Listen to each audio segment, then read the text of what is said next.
This is a preview of our May antique sale, which is next Wednesday.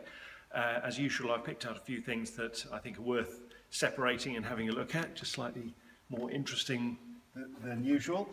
A couple of things immediately that are quite important things, really, artistically, are a couple of pieces of British studio pottery. So these are relating to, or these were made by Duncan Grant and Roger Fry, who were both members of the Bloomsbury School in Sussex, and these are both handmade by them, hand decorated. So this vase here has Duncan Grant's signature on the base, so he would have decorated that and would have made it as well. And it's an extremely rare piece of pottery. This one here is by Roger Fry. This has the Omega Workshops studio stamp. A very heavy piece of hand-thrown clay, that, with a treacle glaze. And they're both, as I said, very rare things. The estimate, I think, is about sort of 500 to 700 each piece. But I must say, I don't think I've ever seen a piece of pottery by either of these coming through these sale rooms. So I'd imagine there'll be quite a lot of competition on those. Well worth keeping an eye on. This, something else that's amazing. This is my favourite thing in the sale. It's just such a poignant item. It's an 18 karat gold full hunter pocket watch by Hunt and Roskell, who are very well known retailers. There we are, Hunt and Roskell of London.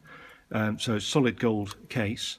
But the fantastic thing about it is in the back here, it's got this inscription saying that it was presented by Private D. McNeill, military medal, of the 6th Cameron Highlanders, to put on record his bravery in rescuing 2nd Lieutenant M. McCorkadale at Beck House, Flanders, August 1st, 1917. Really amazing thing. We've got a whole wodge of research documents to go with it, which detail the service records of both men. The chap that was rescued was injured, and they were both mentioned in dispatches. So the person who was injured had only been at the front for about 2 months, so he'd only joined 2 months earlier, and then had to leave. He lived, I think, until the 1960s, so he did all right after that. But that's a fantastic thing. The watch is estimated at 1,500 to 2,000, but it's a one-off, isn't it? Really amazing. Another military item, military connected item, is a Second War period. This is a military wristwatch. And these are very collectible things as well. This is by Sima, has the black dial with the radium treated hour markers and hands to make it luminous. It's got the War Office inscriptions on the back as well, so that's how you tell that it's a military watch with this arrow insignia. And actually the arrow is on the dial as well, just under that hour hand. So that's just what you should look for to identify a military watch. That one is should be worth sort of 600 to 800 at least. But very sought after things. A couple of other items here. You'll never guess what this is. Guarantee you've never seen one of those before. This is an ear piercer, Victorian ear piercer. Isn't that amazing? Don't know what it's worth. Never seen one. Probably 100 or so, something like that.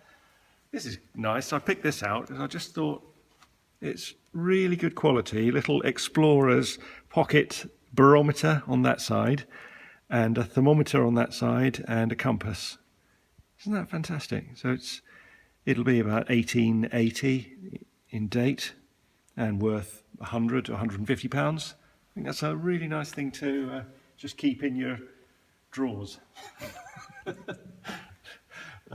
There's a collection of Vesta cases this time. I think we've got about 15 or 20 lots of Vesta cases, and amongst them are some of the best ones that you'll find anywhere.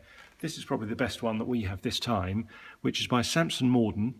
The hallmarks are for 1896, and this is a hand-painted enamel design on the lid. Just look at that under the light, of a pack of beagles. Isn't that a beautiful painting? They're the hallmarks on the side, and it's for keeping your matches. and there's the striker on the base. That one, the estimate is 600 to 800. They quite regularly make over £1,000, that type of Vesta. So another one worth keeping an eye on. This is also a Vesta case for keeping your matches in. And that's the striker for striking the matches. And this one, the unusual thing is it's for reading distances on maps. So you just run that along a map to tell you how many miles a road is. And it's got a compass inset as well. Another distance reader on the other side. That's a nice thing. That is, what's the date of that? I think that's about 1915, the date of that one. And that should be around £100. And another one that I picked out is in the shape of a bundle of Havana cigars. The hallmarks on this are for, I think, 1896. And isn't that amazing? It's over 100 years old, little match case. It's a good thing, isn't it? That's a Murano glass pyramid. Solid lump of glass. It was bought in Murano about 25 years ago and cost several £1,000s. And I think the estimate is about 500 or so now, but a real fantastic centrepiece. I'll just show you one more thing up here.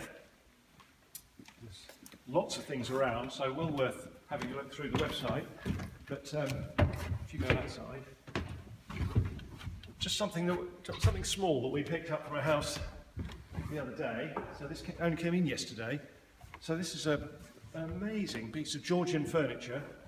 What a useful thing. It's sometimes these are called housemaid's cupboards, or it's a dresser. It's a cupboard really, but what a useful thing. So you've got all the cupboard doors on the top, 12 drawers down the centre, and it needs restoring. Could do with repolishing and improving the colour, but it's been in the same house for the last 150 years, I should think. But that is a rare piece of furniture. I mean, that would make a brilliant fitting in a kitchen. And the estimate is 1,000 to 1,500. You'd never find another one like it. It's brilliant. I mean, really, it would be worth at least 2,000 or 3,000. Really, it wouldn't be expensive if that's how much it was. Basically, it's all there. It just needs a bit of TLC to bring the colour back. But the other thing that's worth looking at is quite a few garden pots and ornaments this time, which are always popular things to sell. So I've got a pair of 7-foot-high bay trees in pots and some very old stoneware pots this time as well. So well worth coming and having a look at those as well. It's all on the internet, it's all photographed, so have a look through the website now and see what's on there. Sales next Wednesday and viewing Tuesday till 7 in the evening. Thank you very much.